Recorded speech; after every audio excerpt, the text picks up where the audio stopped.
Chapter 1. Christina's Motorbike.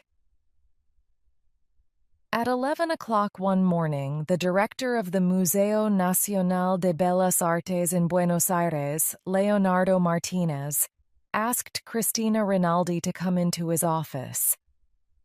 "I want to talk to you about an important job I'd like you to do, Cristina. I think you'll be interested in it." "Of course. What is it?" "A museum in Paris wants to send some impressionist paintings to Buenos Aires. I spoke to the Paris museum director, Philippe Maudet, this morning, and he's interested in using our museum to show the paintings. It's an important job. Would you like to do it?" "Of course I would. Great. You know I'd love to see impressionist paintings here in the museum," answered Cristina. "Good. I want you to begin work as soon as you can," the director said. "There is a lot you'll need to do." Cristina felt good all day. She loved impressionist paintings. This new exhibition was wonderful. She couldn't wait to begin. After work, Cristina got onto her motorbike outside the museum. She was feeling good. She had an important new job.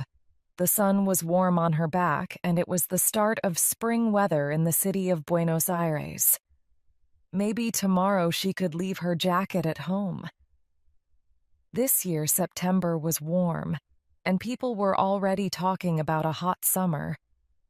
Cristina started her motorbike and felt the warm air on her face as she rode along Avenida del Libertador. She never wore a helmet because she liked the feeling of the wind in her long hair. But her father didn't know that. She remembered his words when he gave her the new motorbike. "Always wear your helmet, Cristina. Every time you ride." She hoped her father would never see her without it.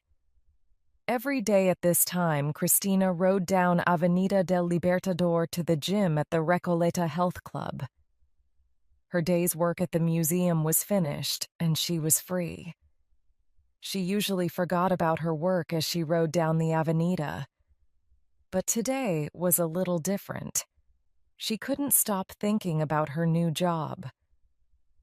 Cristina began to slow down for the traffic lights. The traffic in the city center was terrible. She didn't work far from the gym, but the road had so many traffic lights. She stopped and looked into the car next to her. She saw two men in the car. She couldn't believe her eyes. One of the men had a gun. Then he looked out of the window at Cristina. She looked into his eyes, into his dark brown eyes. And for a moment the man looked back. Then he turned his head, and she saw a tattoo of a flower, a red poppy on his neck. Then she heard the sound of police cars. The man in the car lifted up his gun. Cristina felt afraid. She wanted to go quickly. She tried to start her bike, but she couldn't. Everybody else was moving, but she couldn't. Suddenly, a taxi hit the back of her bike. She fell from the bike onto the front of the taxi and then down onto the road. Her head hit the road hard. She saw nothing. She felt nothing. She didn't even hear the sound of the ambulance which took her to hospital. 2 hours later, Cristina was lying in bed in hospital, and her parents were waiting outside her room with a policeman. "Where's her helmet?" asked Mr. Rinaldi, Cristina's father. "I know she had a helmet. She always wore a helmet." "She didn't come in here with a helmet," the policeman told him. "I can't believe it. She always wore her helmet," Mr. Rinaldi said. "Maybe the helmet fell on the road. Maybe the police left it there," Mrs. Rinaldi said quietly to her husband. "It's okay. I'm sure she's going to be all right." They waited 10 more minutes before the doctor came to see them. "She's lucky," the doctor said. "She's going to be okay. You can see her now, but she doesn't remember anything about the accident." The doctor took them into the room where Christina lay in bed. Christina's mother and father began to cry. "Are you sure she's okay?" they asked. "Can't we take her home now?" "No, it's better if she stays here for a few days," said the doctor. Her mother stood by her bed. "Come back and live with us, Christina," she said. "It's not safe for you in the city. It's not only the traffic. We hear so many terrible things. Please, Christina, your room is there for you. Come back and we'll look after you at home. You can change your job if it's too far to go." Christina felt angry. She had her own flat in the city center and her own life. She liked to look after herself. But her parents weren't happy about her staying in the flat on her own after the accident. Christina couldn't believe her bad luck. She lay in bed listening to her parents. Her father tried some other ideas. "How about a flat with your brother, Christina? He'd like it and he could look after you. Or maybe your mother could stay with you for some time, just until you are better." But 2 days later, she went back to her own flat alone. She phoned the museum. "I'm okay. I'll be back at work in a week," she told the director. Her mother visited her every day and Christina talked to her father every night on the phone. They agreed to let her keep her flat, but there was something they disagreed with her about. They did not want her to keep the motorbike. All of Christina's family talked about Christina's bad luck. "It's the traffic in the city center," her aunt said when she phoned Christina. "It's the same at 4 in the afternoon and 3 in the morning. Those taxi drivers go too fast and they don't look," said her uncle, who drove a bus through the city center every day. The story of the accident was in the newspaper, a short story on the 3rd page. Christina's name and job were there, but there was not a lot about the accident. Christina's brother cut the story of her accident out of the newspaper and put it on the fridge in his flat. It wasn't every day that his sister was in the newspaper, but Christina herself was worried. She couldn't remember anything about the accident except the sun on her back when she was riding down Avenida del Libertador. But she wanted to remember. The police were still asking questions. The taxi driver said Christina was sitting there on her motorbike in the center of the road when the traffic lights were green. The doctor said she was all right, but Christina felt strange. She got headaches, and she tried hard to remember what happened, to find answers, but she couldn't remember anything. Chapter 2.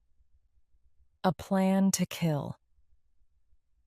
In another area of the city, Roberto Bacuzzi and his brother Carlos were afraid. They were afraid that the woman on the motorbike who saw their faces would tell the police. Roberto and Carlos had $50,000 from a bank robbery, and now they were rich. But they couldn't enjoy the money because the police were looking for them, and this woman knew their faces. They didn't want her to tell the police. So they waited and made plans. They made plans to kill the woman on the motorbike. A week after the accident, Christina went back to work. She felt better, and she really wanted to go back to her new job as soon as possible. She only got a headache now at the end of the day when she was tired. Her mother stopped visiting her in the flat, but she bought a lot of food. She put it in the fridge so that Christina didn't have to go shopping for a few days. Christina went back to her old life. She wanted to go back to the gym too, but it was too early. "Be careful for a week or two," the doctor said. "Don't do too much. Remember, you were lucky. You can't remember the accident, but it was a bad one. You lost your memory, and you were lucky not to lose your life." For 2 weeks, Christina worked on the Impressionist exhibition. She read a lot about the Paris Museum and made plans for the director of the museum, Philippe Maudet, to visit Buenos Aires. She took the bus to the museum in the morning now, or walked when she had time. She worked all day and then went home. She went to bed early and tried to rest a lot. A few weeks after the accident, Christina went back to the Recoleta Health Club. She looked through the window into the office and smiled at the 2 people in there, Florencia and Daniel. Florencia was the receptionist, and Daniel was the gym manager of the health club. Daniel was new there, but he already looked at home in the gym. He spent most of his time in the office, but he exercised a lot when the gym was closed to other people. He had blonde hair and blue eyes. Visitors to Argentina often talked about how many blonde, blue-eyed Argentines there were. Christina changed into her sports clothes and went into the gym. She only did a few exercises, and then she went to have a shower. Daniel met her near the door. "You're back," he said. "Were you on holiday?" Christina didn't know what to say. She didn't think anybody knew she had been away. "I had a motorbike accident," she answered at last.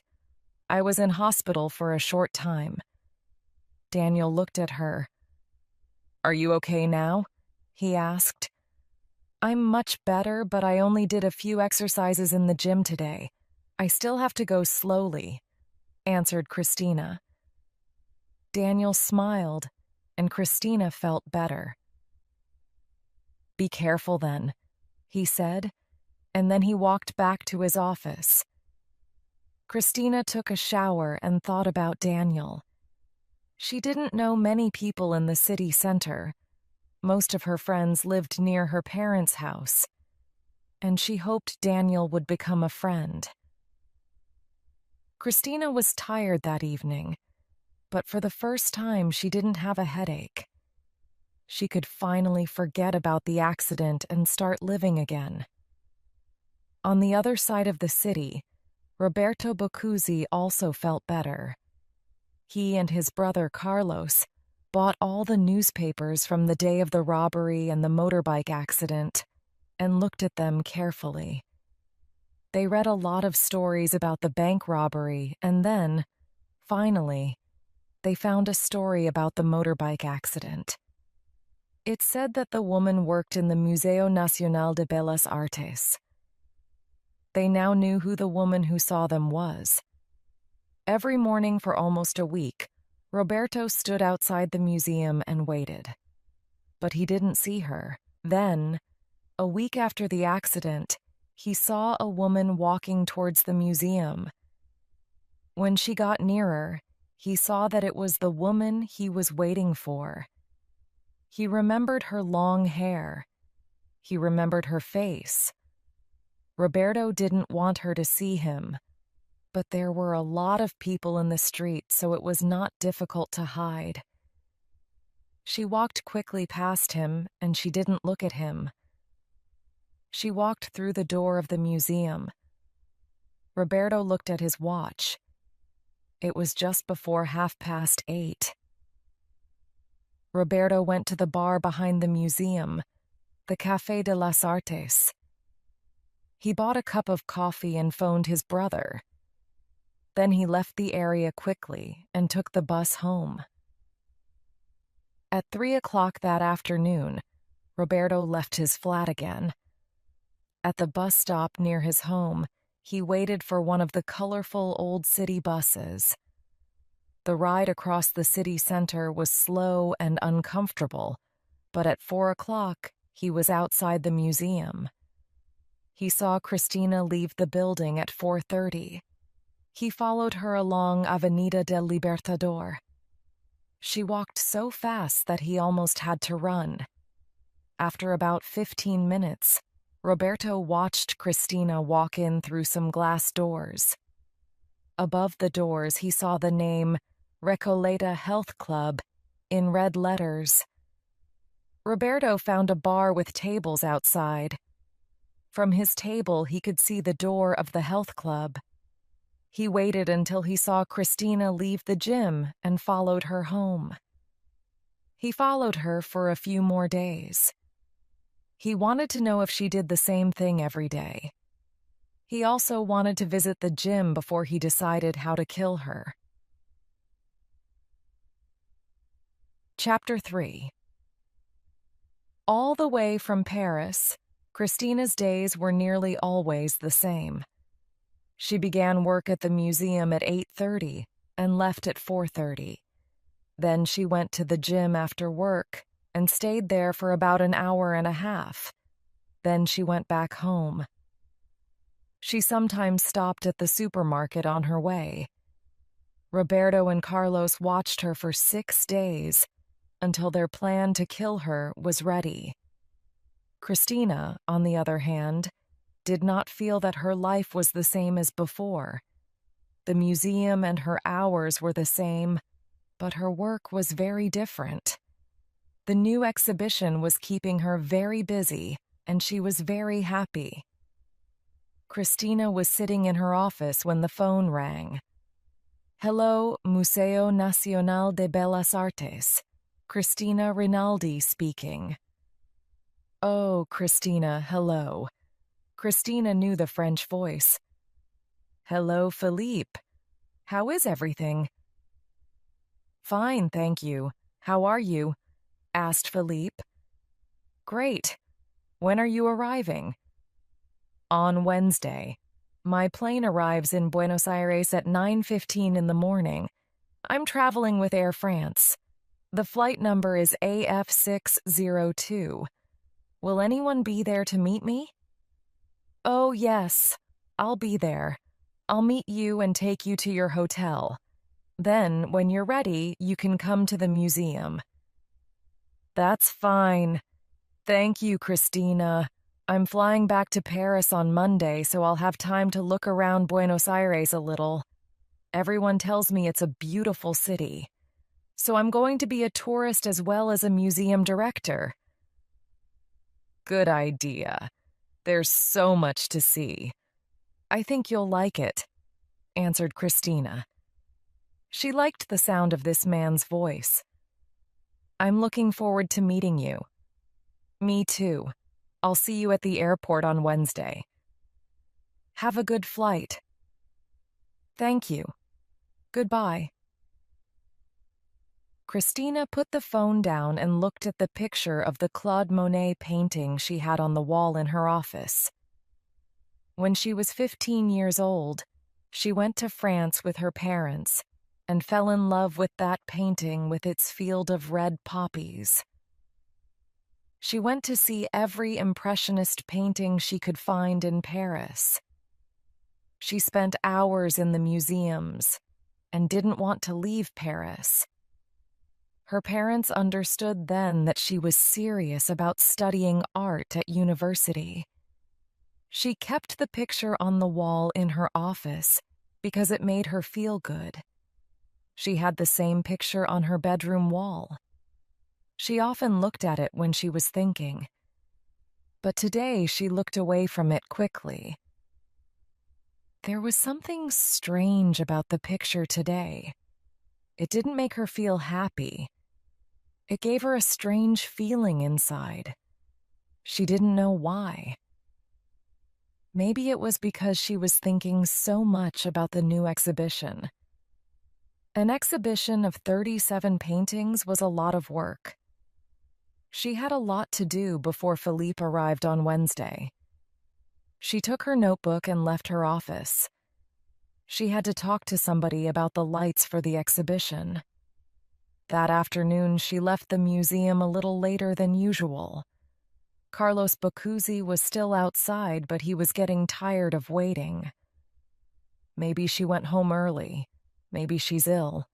Maybe she's working late. He thought to himself. Just then, Christina came out of the museum and Carlos followed her. Christina walked into Plaza Francia as usual, but then stopped for a moment. She looked up at the white stone bodies of the monument in the center of the plaza. The French people who lived in Buenos Aires gave this monument to the city in 1910.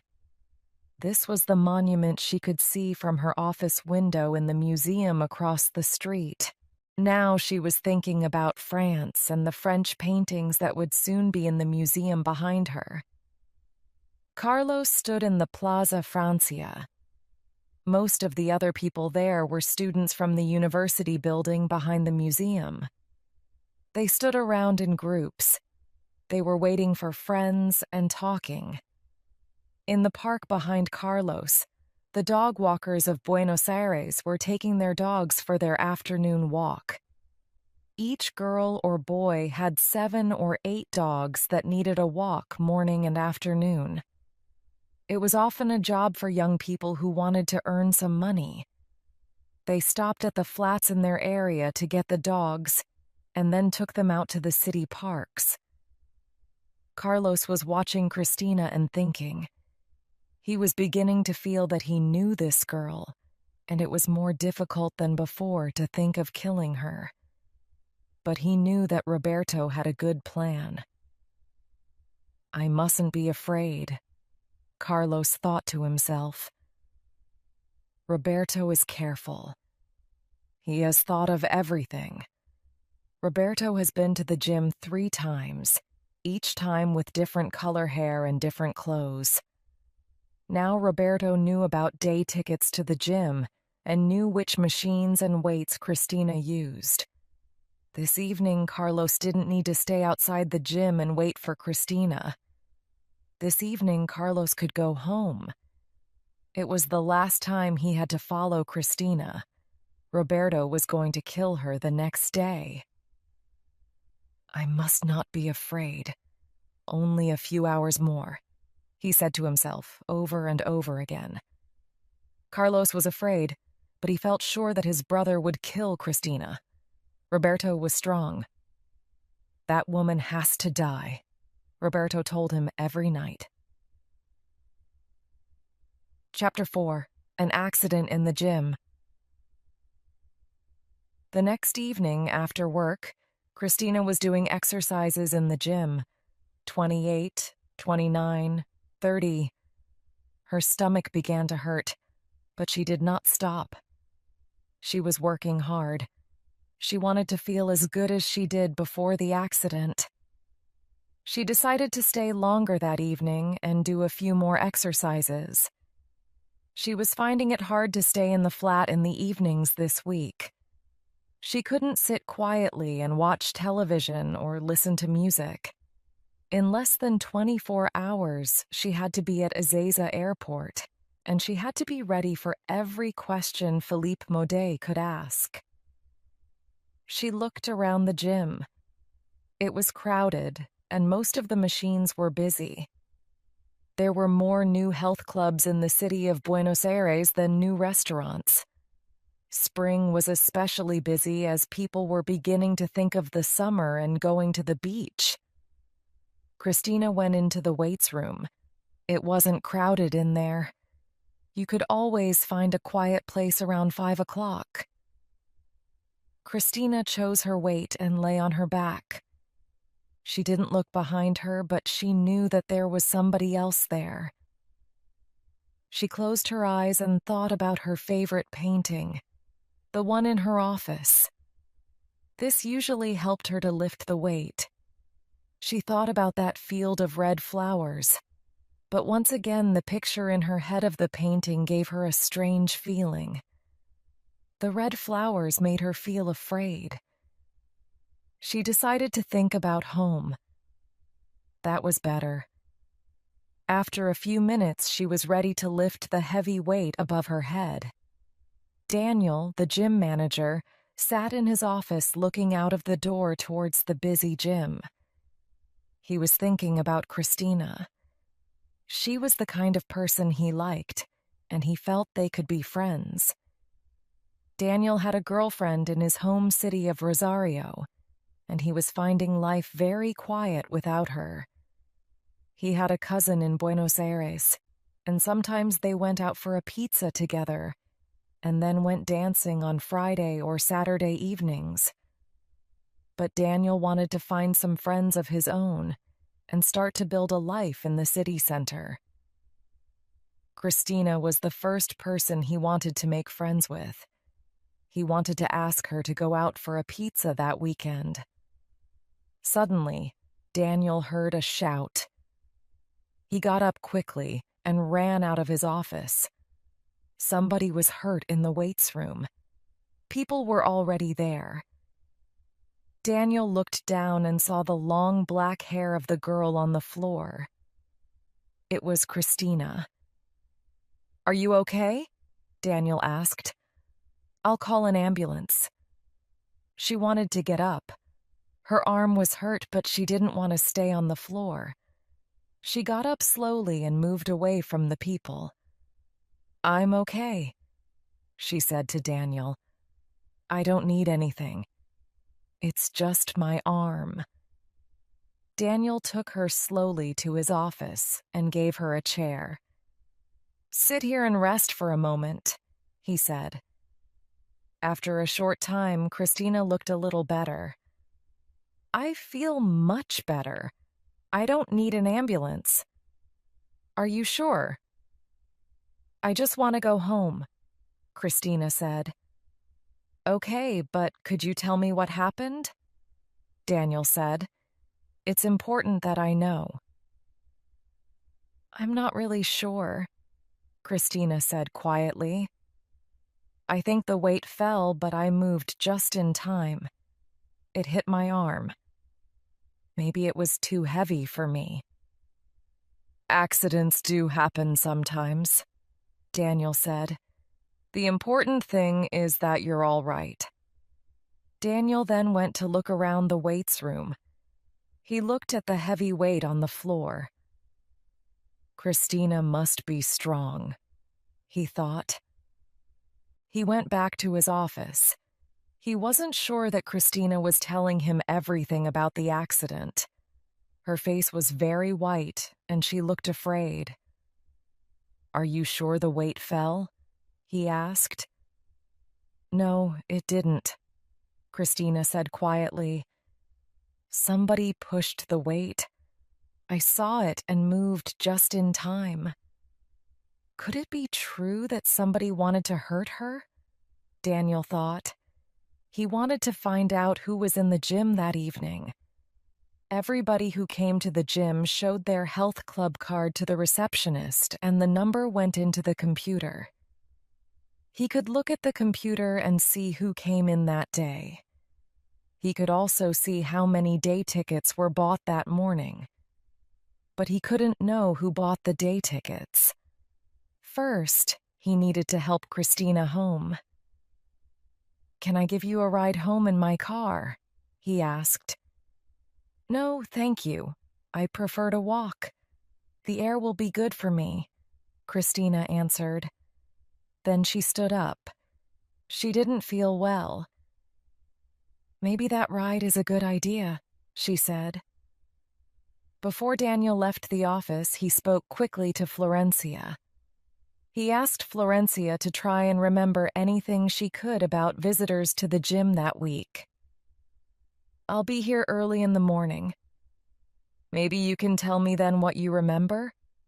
he said to Florencia as he left the gym. Christina was a little afraid. She wasn't sure about going in Daniel's car. He looked kind and friendly, but she didn't even know his full name. She was going to say that she wanted to walk, but then he said, "Don't worry. I just want to be sure that you get home safely." Christina got in. She wasn't afraid now.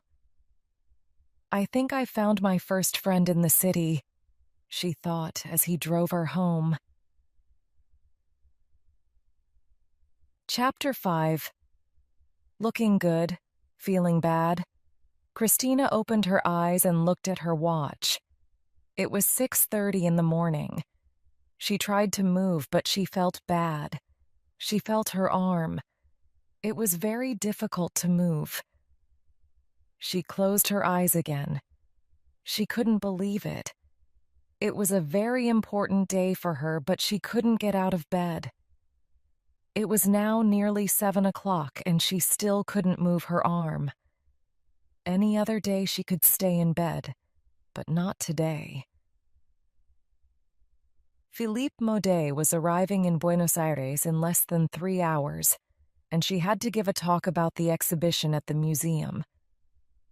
She had to get up. Her arm felt better after a shower, but hurt when she brushed her hair. She went into the small kitchen in her flat and made a large cup of coffee. She didn't usually eat much breakfast, but this morning she felt that she needed some. She found some bread in the cupboard and put some dulce de leche on it. The sweet taste was really good. She walked back into her bedroom. She was trying not to think about the accident, but she couldn't stop. She looked at the clock and saw that it was time to get dressed. She didn't feel good, but she wanted to look good. She tried on a short black skirt. It didn't feel comfortable. She usually wore that skirt to go out with her parents, and it didn't feel right today. She tried on a brown suit and then a green jacket and skirt, but she wasn't happy with them either. At 7:45, she decided on a pair of black trousers and a white shirt. She went back into her small kitchen. Her arm was hurting a lot again. She took some medicine and then she wrote down a number from the book near the phone. It was her doctor's phone number. "Maybe I'll call later about my arm," she said to herself. Then she left her flat and went to find a taxi on flight AF 602. Philippe Maudet got up from his seat and walked down the plane towards the toilets.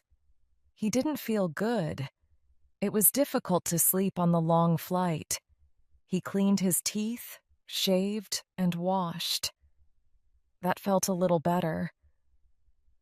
He went back to his seat and sat down to eat his breakfast. Only about 2 hours to go. The man next to Philippe wanted to talk.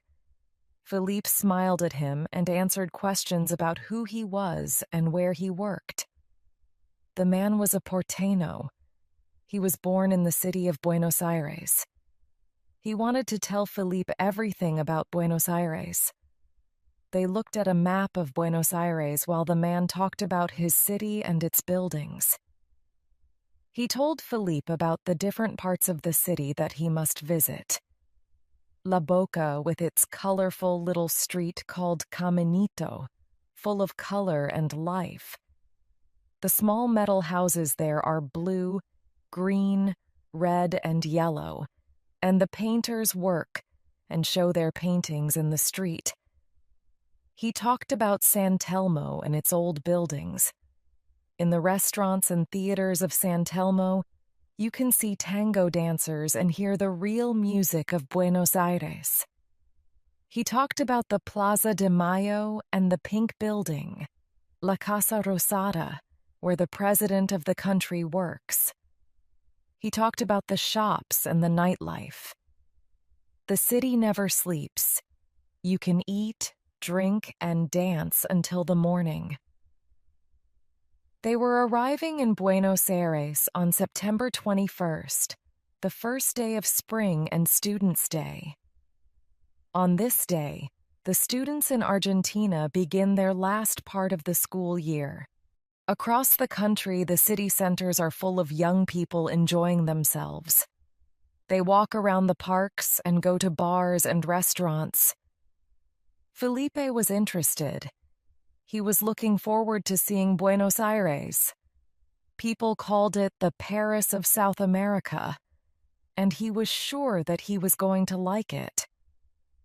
Roberto and Carlos Bacuzzi were still asleep at 7 o'clock that morning. Roberto opened his eyes and remembered where he was. He remembered that Cristina Rinaldi was still alive. He closed his eyes again. He wanted to believe that he and Carlos were free to spend their money and live a good life without being afraid. He wanted to believe that Cristina was dead.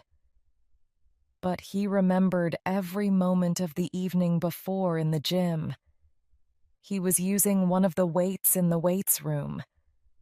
Cristina was there in front of him, ready to lift a heavy weight. She was wearing gray shorts and a white t-shirt. She was slim and pretty. He could see her long dark hair around her head. Her eyes were closed. When she started to lift the weight, he moved nearer to her. When the weight was right above her head, he ran forward and pushed the weight down hard. She opened her eyes and looked at him. She saw the weight falling and moved just in time. The weight hit the floor. Then she shouted, and people from the other room ran to her. Roberto left quickly and quietly. He remembered it all. He knew that she was still alive. He got out of bed and walked into his brother's room. He wanted to talk. They needed a new plan. Chapter 6. Meeting someone special. Cristina got into a taxi at 8 o'clock. It was only about 35 kilometers to the airport, but she knew there would be a lot of traffic. She sat in the back of the taxi, and she thought about Philippe Maudet. What did he look like? She knew his voice well, but she didn't know much else about him. In her bag, she had a large piece of paper with P. Maudet written on it. She thought she would need it if the airport was very crowded. She arrived at the airport early, but she saw that the plane was also early. Philippe could be there at any moment. She found a good place to stand, and she held the paper up in her hand. She watched and waited. After a few minutes, a man stopped in front of her and said, "Cristina, thank you for coming. I'm very happy to meet you." The first thing she saw were two very dark brown eyes smiling at her. Cristina smiled at the young Frenchman standing in front of her. She shook the man's hand. "How was your flight, Philippe? I'm sure you must be tired. We'll go to the hotel and you can rest before we go to the museum," she said. No, that's not necessary," replied Philippe. "I'm fine and I want to see the museum. Let's go straight there. I'd just like a cup of coffee and then I'll be ready for work." There was a good coffee shop near the museum. They could get out of the taxi in Plaza Francia, thought Cristina, drink some coffee and then go into the museum. Cristina liked Philippe. He seemed the kind of person she could enjoy spending time with. She had the feeling the day was going to be all right. The taxi driver was waiting outside the airport building. The driver smiled at Cristina and put Philippe's small suitcase in the back of the taxi. Cristina and Philippe got in. The sun was just getting warm as the taxi turned into the Avenida del Libertador. Cristina could see Plaza Francia in front of them. She asked the taxi driver to stop. She then paid him while Philippe took his bag out of the taxi and found a table outside in the sun. He sat down and put on his sunglasses. He looked at all the young people around. He could see they were students and remembered that it was Students' Day. Christina turned around and looked at the good-looking man waiting for her at the table. She sat down, and the waiter came to take their order. At 10:15, they were sitting with coffee and churros. They talked for some time about their lives and their work, and their love of impressionist paintings. Christina and Philippe spent the day in meetings with the museum director, Leonardo Martinez, and other people who worked at the museum. It didn't open to the public until 12:30, so they could have meetings and look around the museum easily. Just before she had to give her talk, Christina ran to the toilets and took some medicine. Her arm was beginning to hurt badly, but she soon forgot about it as she talked about the exhibition. She felt that Philippe was happy, but she couldn't talk to him very much at lunch. They walked to a restaurant Campos del Pilar, near the museum, with everybody from the meeting. They chose Argentine beef and watched while it cooked on the fire in the center of the restaurant. Christina was at the opposite end of the table to Philippe.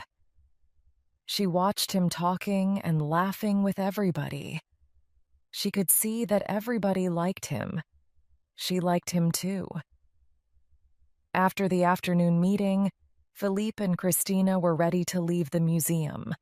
Christina was really very tired, but she wanted to look after Philippe during his stay in Buenos Aires. "How about dinner?" she asked. Philippe smiled. "I'm really sorry, but I'll have dinner in the hotel tonight if it's okay. I'm so tired. I think I'll try and get some sleep. Can we go out tomorrow evening?" "Of course," Christina said. "I'll take you to the hotel now. We have a busy day tomorrow." "Thanks," Philippe replied. "Maybe after tomorrow's meeting you can show me around your city a little. I'm looking forward to seeing it." Christina took Philippe to his hotel in a taxi. "See you tomorrow. I hope you sleep well," she said. She watched him walk through the front doors of the Sheraton Hotel. She wanted to stay and talk to Philippe Maudet. She wanted to have dinner with him and find out more about him. She thought he was wonderful. When Christina got home, she couldn't stop thinking about Philippe. She smiled to herself. She listened to her phone messages. There were 2 from Daniel. He wanted to know how she was feeling, and he wanted to talk to her about the accident. Daniel is a nice man, she thought, and she felt happy. She tried to forget about her arm, but it was hurting badly again. She took some more medicine and sat on her bed. She looked up at the picture of red poppies in Monet's painting on the wall of her bedroom. The picture made her feel strange again. There was something wrong, but she didn't know what it was. She lay in bed for a long time before she fell asleep. There were 2 other people who couldn't sleep that night, Roberto and Carlos. They were talking. Roberto was angry with himself, but Carlos understood. "I couldn't kill her myself," he said. "It's easy to talk about killing. It's a different thing to do it. We must make a new plan. A plan that's not so difficult. A plan where we don't have to go too near her ourselves." "But I almost did it," Roberto said. He couldn't understand why he hadn't pushed the weight down harder. He had stopped for 1 second. In that second, Christina had moved away from the falling weight. Chapter 7. A bad night in town. At 7 o'clock the next morning, the phone rang in Christina's flat. It rang many times before Christina answered. She took a long time to wake up. "Hello, who is it?" she asked at last. "Christina, it's me, Daniel. Are you okay? You didn't phone me back yesterday." Is everything all right? Well, I'm fine, but I don't like this feeling that somebody is trying to hurt me. That's why I'm phoning you. Do you want to go to the police with your story? I don't think so. I know I saw the man in the gym who pushed the weight, but I don't think I could tell the police what he looks like. I don't know him. Okay, Daniel said. But I'm worried about you, Christina. Would you like to come to the club tonight and talk about it? I'm sorry. I have to go out. But I can probably come to see you quickly after work, Christina said. Okay, see you later then, Daniel answered. Thanks for thinking of me. Christina meant it. Daniel was very kind to her. Christina got ready and walked to the museum. She arrived a few minutes before 8:30, but it was not quiet. The museum was full of life. Christina sat in her office for a moment. 3 people looked in through the door at her. Hi, Christina. Great talk yesterday.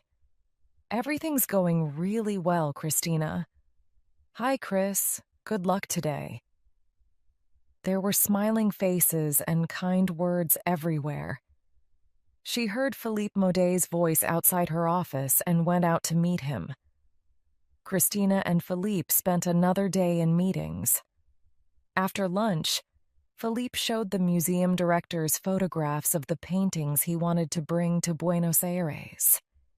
He had a photograph of the painting with the red poppies, the same painting that Christina had in her office and her bedroom.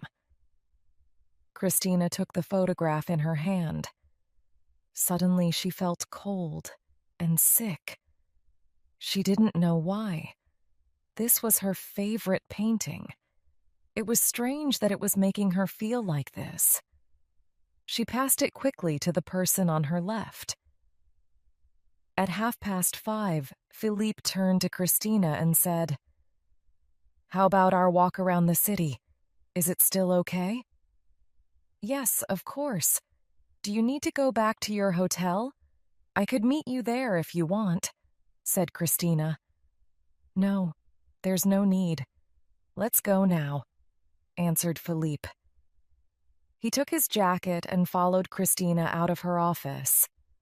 The two of them left the museum and walked down Avenida del Libertador. Christina showed Philippe the Recoleta cemetery. She told him the story of General San Martin, who was the Libertador, the man who made Argentina free. And there, above the buildings and the trees, you can see the top of the English Tower, Christina said. It's the same as Big Ben in London. The British people who lived in Buenos Aires gave the tower to the city in 1910. Philippe smiled. "You'll want a tower like the Eiffel Tower from me before I leave," Philippe said. "No, I'll be happy with 37 impressionist paintings." Christina smiled and they walked on down the Avenida. As they walked, Christina decided to stop at the gym so that she could talk to Daniel quickly. Then they could get a taxi and drive around the center a little. They could drive to Plaza de Mayo and see the famous buildings there, then come back to have a drink in a bar in the Plaza San Martin. After that, they could walk on to the new area of Puerto Madero. She wanted to take Felipe to the restaurant where her father took her on the day she got the job at the museum. Then, after dinner, they could go to San Telmo and see a tango show at El Viejo Almacén. She couldn't let Felipe leave without hearing the real music of Argentina. Soon, they were outside the Recoleta Health Club. "This is the gym I go to," Christina explained to Philippe. "I had an accident in here 2 days ago, and I need to talk to the manager for just a minute. Do you mind if we go in for a moment?" Christina asked Philippe. "That's fine. I'd be interested to see inside," said Philippe. They went in and walked past Florencia, the receptionist. She smiled at Christina but stopped Philippe. "Excuse me," she said. "I need to see your club card if you don't mind." "He's a friend of mine," said Christina. "We just wanted to talk to Daniel for a moment." "I'm sorry." "That's okay," said Florencia, and she phoned Daniel's office to tell him he had visitors. Christina found Daniel and introduced him to Philippe. They talked for a moment about the gym and their jobs. Then Daniel turned to Christina. "I wanted to show you the names of people who came here in the last few days. The only problem is that we don't have the names of the people who bought day tickets." Christina looked at the names, but there was nobody she knew. "I'm sure I don't know the man," she said. "I didn't see him clearly, but I'm sure I don't know him." "Okay," said Daniel. "Florencia isn't sure either, but I'll talk to some more people. Maybe somebody else saw this man." "Thanks, Daniel," said Christina. "I'll see you soon." "Nice to meet you," Philippe said to Daniel. Daniel shook his hand and smiled. "And you," he said. Daniel watched the two of them leave. He would like to be with someone tonight and thought about his girlfriend back in Rosario. Christina and Philippe walked out of the front door of the gym together. "Let's get a taxi to the Plaza de Mayo from here," said Christina. "Okay, and on the way you must tell me more about this accident," said Philippe. "It sounds like a strange story." They stopped at the side of the road to look for a taxi. There were always black and yellow taxis around, but sometimes it was difficult for them to stop in the heavy traffic. Suddenly, an old Peugeot 504, which was parked on Avenida del Libertador, started and drove towards them. Christina was looking for a taxi when she saw the Peugeot coming right at them. She shouted and pulled Philippe back from the road, but it was too late. The car hit Philippe and then drove away along the Avenida. Chapter 8. Getting Help. An hour later, Christina was sitting on a chair in Philippe's hospital room. She was listening to the doctor, who was talking to Philippe. The doctor told Philippe that he was lucky. His leg was badly cut but not broken. The doctor's words gave Christina a strange feeling. When she was in the hospital, the doctor had used the same word. Lucky. She stood up and looked out of the window. The street below looked the same as on any other day. "Is it me?" she thought. "Is it bad luck, or is somebody really trying to hurt me?" The doctor left, and Christina said, "It wasn't a great evening in the city, I'm afraid. How are you feeling?" There was no color in Philippe's face. "I'm okay," he said quietly.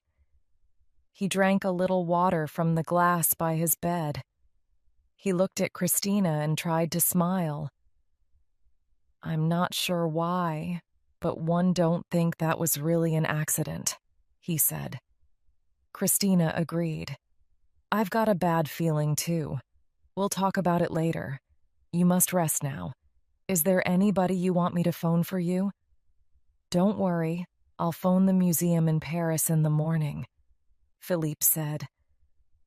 Christina wanted to kiss Philippe. His sad face looked so beautiful. She was falling in love and she knew it. But first she had to find out what was happening. Why someone wanted to kill her and to stop them.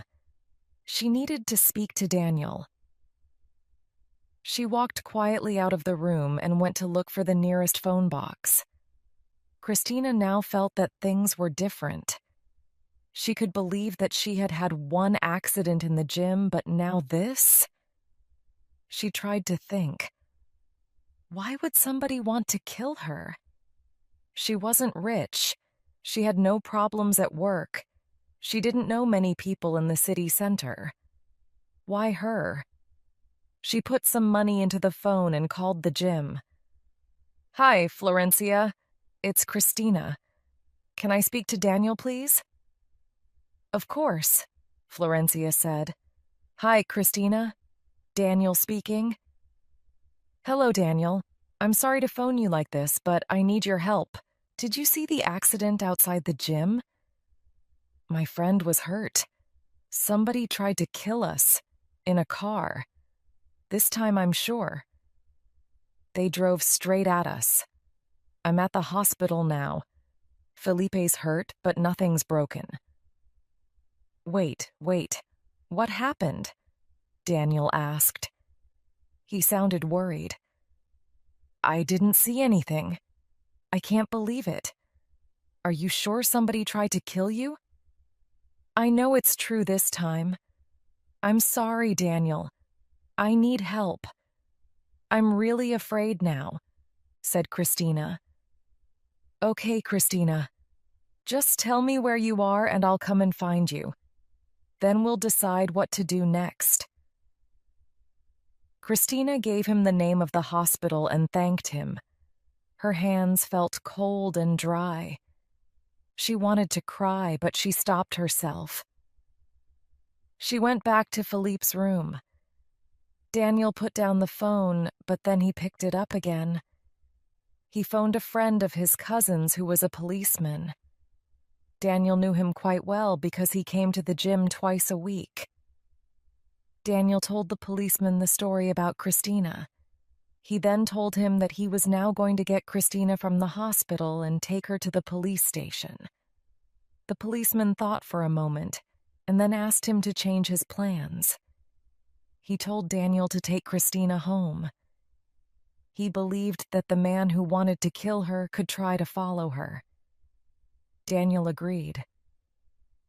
He left his office and drove to the hospital. In the hospital car park, Roberto and Carlos were sitting in a car talking.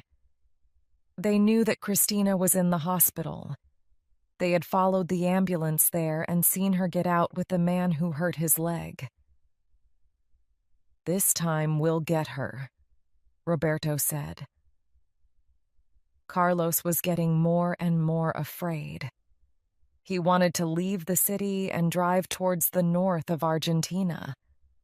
They had a cousin who lived in Tucumán, 1,300 kilometers north of Buenos Aires. They could stay with him. But Roberto didn't want to leave until he knew Christina was dead. The police will find her, Carlos, and she'll talk. Or maybe she has already talked to them and they are looking for us now. If we're in Buenos Aires, they'll find us. Too many people know us. Somebody will talk. Carlos knew his brother was right, but he was afraid. So what do we do now, Roberto? How can we kill her? We have to follow her and kill her, with a gun. We'll wait for her here. Then when she comes out, we'll follow her and we'll kill her. It doesn't have to look like an accident. We'll be quick. Nobody will see us. We'll just kill her. I don't think I can do that, said Carlos quietly. No, you drive the car. I'll do it. She has to leave this place at some time. We'll sit here until she does. The brothers didn't see Daniel's car as he drove into the car park, but they saw Christina. She came out of the front door of the hospital and ran towards Daniel. The two of them went back inside the hospital. Come on, let's go and see Felipe and tell him where we'll be, said Daniel. Where will we be? Asked Christina. With the police. You're a good friend, Daniel, Christina said as they walked to Felipe's room. Daniel was like a family friend. Christina couldn't believe it. In a very short time, two men had come into her life. One was now a very good friend, and the other? She must wait and see. Philippe looked a little better when they returned. He even smiled a little. "Hi, Philippe," Daniel said. "I'm so sorry about the accident. I'm just going to take Christina to talk to the police. I think she needs to tell them her story." Philippe agreed. "I'll go back to the hotel as soon as I can. Don't come back here. It could be dangerous. I'll leave you a message when I'm back in my hotel room." "Be careful, Philippe. I'll come to the hotel when I hear from you," Christina said. "I'll be okay. You be careful too. I'll need you to look after my paintings," said Philippe. Chapter 9. Remembering everything, Christina got into Daniel's car. "We're going to the police, are we?" "Which police station?" she asked. "We're going to your flat," Daniel replied. "The police will be there. They are hoping that the person who tried to kill you will follow us. They want to get him. We'll go down Avenida de Libertador." Daniel drove the car out of the hospital car park, but he didn't see the blue Peugeot leave the car park behind them. Daniel turned into Avenida del Libertador. The blue Peugeot turned into the same road a few seconds later and moved to the left-hand side. Christina looked around her. She couldn't believe that less than a month before she was riding her motorbike down this avenida every morning and every evening without a care in the world. Now she had no motorbike and lots of problems. Daniel drove slowly through the heavy traffic. There were a lot of people around as usual. Many of them were on their way to have dinner in the restaurants of Recoleta. People in Buenos Aires never really have dinner before 10 o'clock in the evening, and the city center was busy until at least 3 o'clock in the morning. All the traffic lights were red. It was always the same. She looked at Daniel beside her. He looked tired and worried.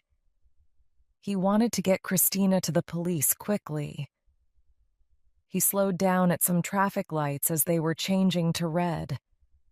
Christina turned her head and looked into the car next to them. She saw two men. The man who was driving the car was looking at the road in front of him. The man sitting next to him looked out of the window at Christina. She looked into his eyes and she couldn't look away. She looked into the dark brown eyes of that man, and for a moment he looked back. Then he turned his head, and she saw the tattoo of the red poppy on his neck.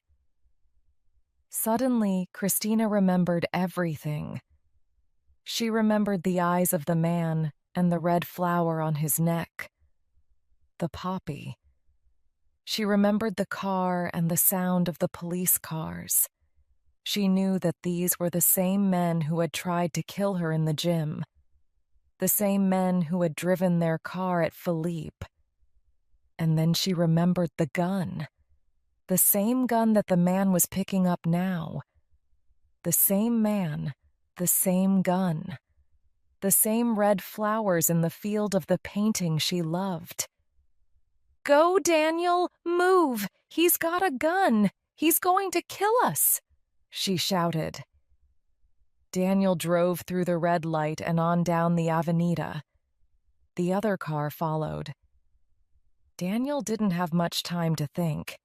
He drove along the avenida as fast as he could. "What shall I do?" he asked Christina. "Turn into Calle Montevideo. We'll go past my flat.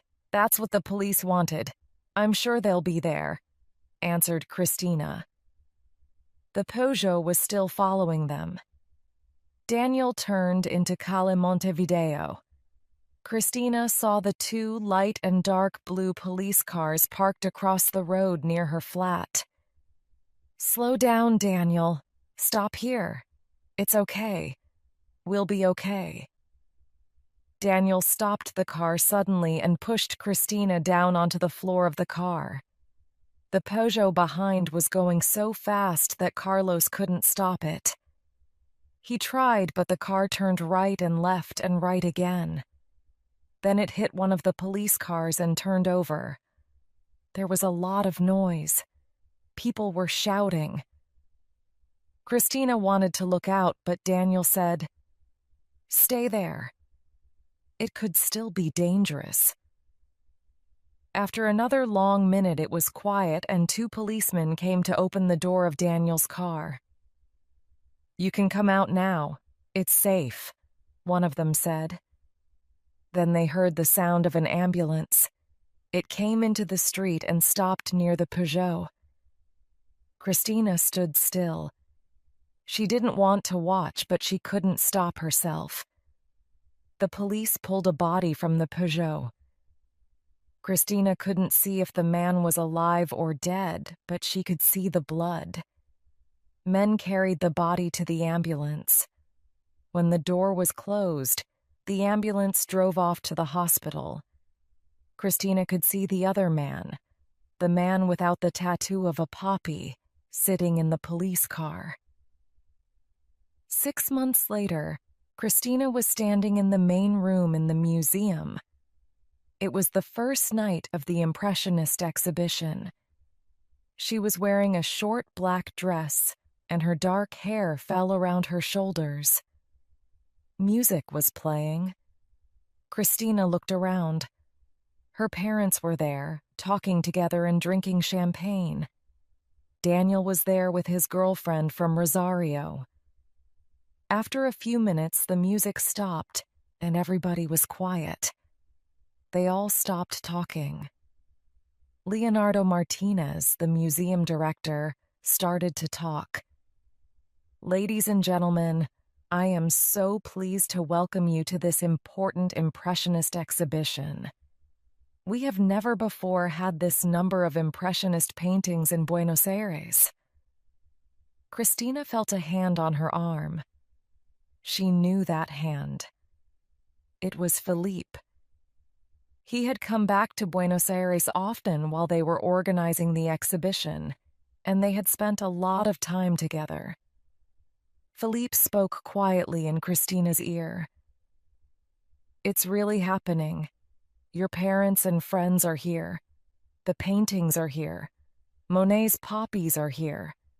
And we're here together to see them too. I know. It's wonderful. I wish you and your paintings could stay here forever." "No, I have to go home. But I want to ask you something. When I take my paintings home, will you come with me?" Christina smiled at him with love in her eyes and nodded her head.